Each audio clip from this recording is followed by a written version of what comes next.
Hello cuties, कैसे हैं आप सभी। इट्स अ ब्यूटी शो में आप सभी का स्वागत है गाइस। ये है मेरी मौसी। तो आज है मेरी बहन का बर्थडे, मतलब आज नहीं है 20 को है। तो आज हम केक लेने के लिए बाहर गए हैं।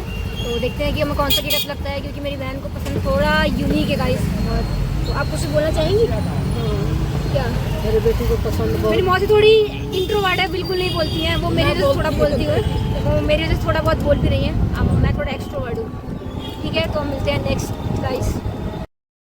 केक लेने के बाद सीधा मैं घर गई, क्योंकि मुझे घर की डेकोरेशन करनी थी। अब घर जाने के बाद मैं इतनी थक गई थी क्योंकि देखो शूट इतनी धूप में शूट करना बहुत ही मुश्किल होता है यार। ऊपर से मैंने 2-3 शूट किए थे, तो मेरे बैग में सारा शूटिंग का सारा जो सामान होता है वो रखा हुआ था। मैं बहुत ज़्यादा थक गई थी। फिर मैं आई, घर पे आने के बाद मैंने सोचा कि सबसे पहले केक को फ्रिज में रखती हूँ। क्या को पता है कितनी ज़्यादा गर्मी हो रही है। तो मैं फ्रिज में गई केक को रखने के लिए, ताकि मतलब मेरी बहन आए तो उसे मतलब पता ना चले, क्योंकि उसे सरप्राइज़ का बिल्कुल भी आइडिया नहीं था। बिल्कुल भी, जैसे पता हो कि नहीं मैंने कुछ कर रही हूँ तो नहीं था उसको आइडिया। फिर मैं गई, फिर मैंने फ्रिज खोला, फिर उसके अंदर मतलब जगह देखा कि कहाँ पे रख सकूँ मैं इस सामान को। क्योंकि देखो हम मिडिल क्लास लोग हैं, हमारे पास सब इतना बड़ा तो फ्रिज होता नहीं है, एक ही होता है, उसमें सब चीज़ मैनेज करना होता है। तो अब मुझे समझ में नहीं आ रहा था कि उसमें रखूँ कैसे। जैसे तैसे तो मैंने ट्राई किया, मैनेज किया, फिर रखने की कोशिश किया। फिर मैंने उसमें रखा कि जगह बनाया। फिर मेरे को नीचे दिखा थोड़ा सा, मैंने कहा चलो यहाँ पे जगह बना देती हूँ, क्योंकि वो आएगी और सबसे पहले फ्रिज खोलेगी तो फिर यार बर्थडे की ऐसी की तैसी हो जाएगी, मतलब मेरे सरप्राइज़ का। तो फिर मैंने कहा नहीं भाई, उसे पता नहीं चलना चाहिए, क्योंकि आपको पता है आते सबसे पहले जो बंदा होता है फ्रिज का पानी पीता है, क्योंकि गर्मी का दिन हो रहा है, नॉर्मल सी बात है, वो फ्रिज खोलेगा ही खोलेगा। उसके बाद हमने डेकोरेशन किया, बहुत सारा बलून मेरे मुँह से ही फूकना पड़ा मुझे, क्योंकि जो फुलाने वाला होता है वो पता नहीं कहाँ चला गया था।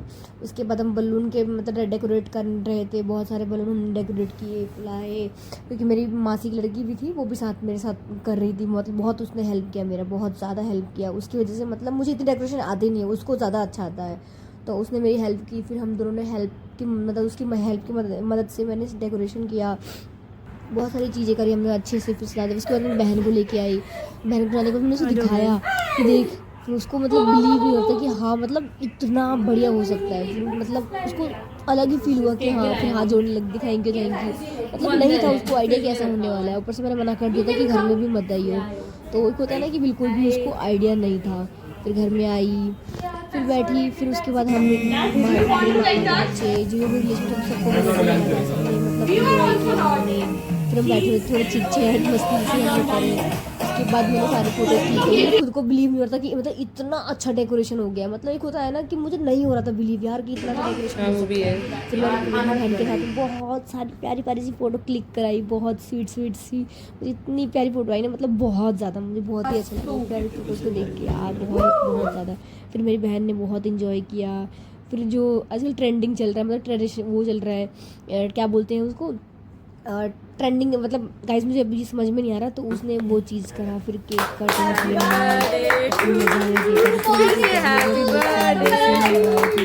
समोसे मंगाए, फिर हमने सबने समोसे चटनी सबने इंजॉय किया। मतलब बहुत सारा इंजॉयमेंट हुआ, बहुत मज़ा आया, बहुत मज़ा। Thank you so much guys, thank you so much.